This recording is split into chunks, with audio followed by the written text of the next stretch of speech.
କଣ ଭଣଜା ଅବେଳରେ ପଳେଇ ଆଇଲି ତ କିଛି କାରଣ ନଥିଲେ ଭଣଜା ଇଆଡେ ଆସିବନି ନା।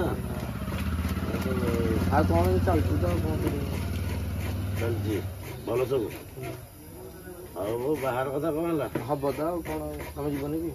ଯିବୁନୁ ଆଉ ଭଣଜା ବାହା ହଉଛି ଆଉ ମାମୁଁ କଣ ରହିପାରିବ? ଶୁଣିଲା ମୁଁ ଗୋଟେ ବର୍ତ୍ତମାନ କଣ ହେଇଛି କି ମୁଁ 3 ଦିନ ହେଲା ଗୋଟେ କଥା ଭାବୁଛି। କଣ ଭାବୁଛ?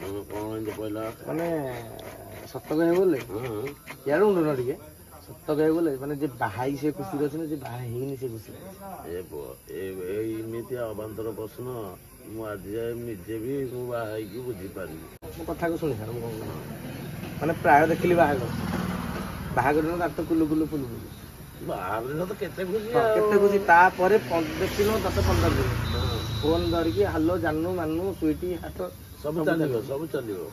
ଏଇ 3-6 ମାସ ବର୍ଷେ ପରେ କଣ ମୁଁ ଜାଣିପାରୁନି ମାନେ ହସ ଉଡି ଯାଉଛି। ବାପା ତୁ କଣ ମୁଁ ଜାଣିପାରୁନି ଆକ୍ଚୁଆଲି ମୁଁ ଭାବୁଛି ମାନେ ତୁ ତ ବାହା ହବୁ ମୁଁ ଭାବୁଛି ମୁଁ ଦୁଃଖରେ ଜାଣିବୁ। ଶୁଣ ମୁଁ ଭାବୁଛି ମୁଁ ବାହା ନ ହେଇକି ଦୁଃଖରେ ଅଛି। କଣ ଯିଏ ବାହା ହେଇଛି ସିଏ ବି କାନ୍ଦୁଛି ମାନେ କଣ ମୁଁ ଜାଣିପାରୁନି। ଆଗ ଯେତେବେଳେ ବାହା ହବ ନୁହଁ କି ବାହାର ମାସେ 2 ମାସ 6 ମାସ ଥିବ ଏଦିନଠୁ ତା 32 ଯାଙ୍କ ଦେଖାଯିବ।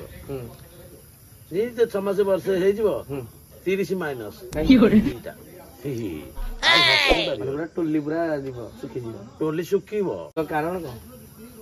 ଏବେ ତ ହବୁ ତୋ ଟୋଲି ଶୁଖିବ ଭଣଜା ହେଲେ ବି ମୁଁ ତତେ ଖୋଲିକି କହୁଛି ତମ ଟୋଲି ଶୁଖିଥିଲା କି? ଆମେ ଶୁଖିଥିଲା ଓଦା କଲୁଣି ହେଲେ ଏଇ ଶୁଖିଲାଟା ହେଇକି ରହୁଛି ରେ ବାବା।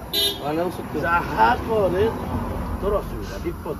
ଆଉ ତାହେଲେ ମୁଁ ସମସ୍ତେ ନ ବାହାହେଲେ କହୁଛନ୍ତି ନବାଡୁଆ ବାହାହେଲେ କହୁଛନ୍ତି ଏମିତି ବାହା ହେଲେ ପ୍ରସ୍ତେଇବୁ ଇଏ ସାଦିକା ଲଡୁ ଯଦି ବାହା ହବୁ ପ୍ରସ୍ତେଇବୁ ମୋ ଭଳିଆ ବାହା ନହେଲେ ପ୍ରସ୍ତେଇବୁ ତୋ ଭଳିଆ।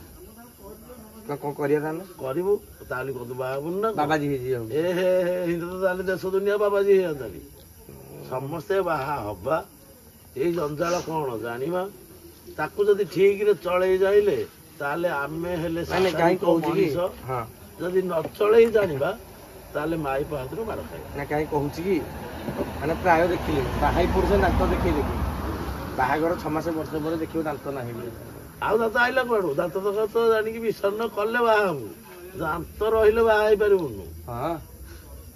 ଟୋଟାଲ ଦାନ୍ତ ଜାଣିକି ତୁ ବନ୍ଧା ପକେଇବୁ ବାହା ହବୁ। ବାହା ହେବୁ ଯୋଉ ଦିନ ସେଇଦିନଠୁ ତୋ ହସିବା ବନ୍ଦ। ଭଲରେ ବୁଲୁଛି ଏବେ ତ ରଜା ପିଲା ଆଉ ଏତେ କହିବାକୁ କେହି ନାହିଁ। ଜଣେ ବୋଦା ଖାସି ଆଉ ବୋଦା ତାର କେହି ମା ବାପା ନାହିଁ। ଗୋଠରେ ଗଲା ବୁଲିକି ଆଇଲା ଖାଇଲା ପିଲା ହେଣ୍ଡେଲା ସକାଳ ନହେଲେ ପୁଣି ଯିବ। ଆଉ ତ ଯେମିତି ବାହା ହବୁ ବଳଦ ଯେମିତି ଯାଉଛି ବିଲକୁ ସେମିତି ବନ୍ଧା ହେଇକି ଯିବୁ। ଜମ୍ବେଶ୍ୱର ମତେ କହୁଛି ବାହାଇ ପଡେ ସିଏ ମୋ ଗାଣ୍ଡିରେ ଖାଲି ଲାଗିଛି ବାହାଇ ପଡେ ମୋ ପଛରେ ପଡିଛି। ସିଏ ବାହୁନି କାହିଁକି? ତା କଥା କଣ ତୁ କାହିଁ କହିଲୁ? ସିଏ ଜାଣିକି ବାହା ହଉନି। ସିଏ ଜାଣିଛି କିଛି କଣ ସିଏ ଜାଣିକି ବାହା ହଉନି। ତେଣୁ ତୁ ବାହା ତୁ ଡରନା। ଆରେ ଷଣ୍ଢ ଛୁଆ ଡରୁଛୁ କଣ ଯା ବାହା ହବନି ଏଇ କଥା ଶୁଣିକି ଡରୁଛି। ହଉ ତୁ ଦିନେ ନା ଦିନେ ମୋ ପଛରେ ତ ଲାଗିଛୁ। ଦିନେ ନା ଦିନେ ତୁ ଯୋଉଠି ହେଲେ ବଳି ପଡିବୁ। ଘରେ ତୁ ବୋଦା ହେଇକି ବୁଲିଲେ କଣ ହବ? ଯୋଉ ଦେବୀ ହାବୁଡ ହେଲେ ତ ପଡିବୁ। ଏଇଠି କିଏ କାହାକୁ ଛାଡିଲାଣି? ତାର ନାମାଟେ ନବୁ ବାହା ହ ତାପରେ ଜାଣିବୁ କେତେ ଖିଲି ଖିଲି ହଉଛି ପିଲା ଏଇଠି ଧରା ପଡିବ। ମୁଁ ଖାଲି ଉଣ୍ଡିଛି ସେ କୋଉ ଦିନ ବାହା ହଉ ହେଲା ପରେ ଜାଣିକି ଚିହ୍ନିବ ଏଇ ପବନା ସାହୁ ମାମୁଁ କେମିତିଆ ମିଛ କହୁଥିଲା କି ସତ କହୁଥିଲା।